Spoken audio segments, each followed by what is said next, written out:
Reykjavik, about 120,000 people live. In the whole greater Reykjavik area, about 200,000 people. And in the whole country, 330,000 people. That's less than a third of a million. So we have not so many people living here. And Iceland is quite a big island. It's a little bit more than 100,000 square kilometers.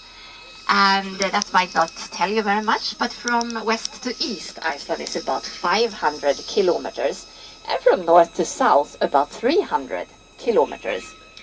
And if we would spread out all these people all over Iceland, that would be just 3 persons per square kilometer. And that's pretty much the lowest rate in Europe. And in some other European countries, we have, for example, in Sweden, 20 people per square kilometer. In Denmark, 126. In Britain, about 250. And in Holland, 400 people per square kilometer. So here in Iceland, we have a lot of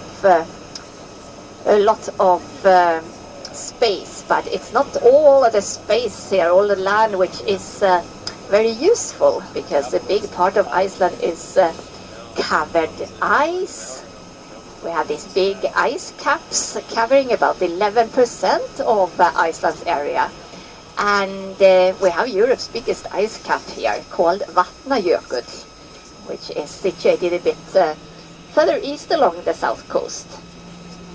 And also big areas here are covered lava fields, what we call quite recent lava fields, which are younger than 1100 years, which is the time the country has been populated.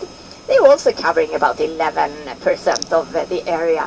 And then we have a lot of big deserts here. The south coast is just a big black beach.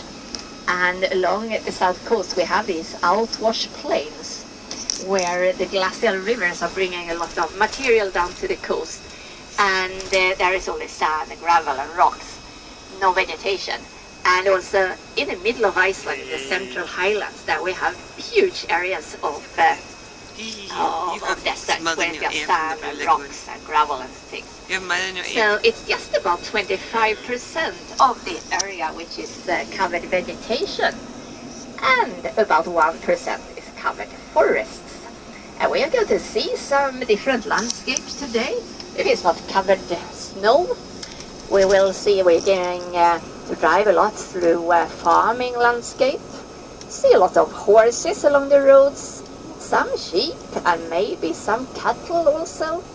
And we are going to pass a couple of mountain heaths and some pretty high mountains on the way back to Reykjavik. So you're going to see some lava fields and some forests and some farming land.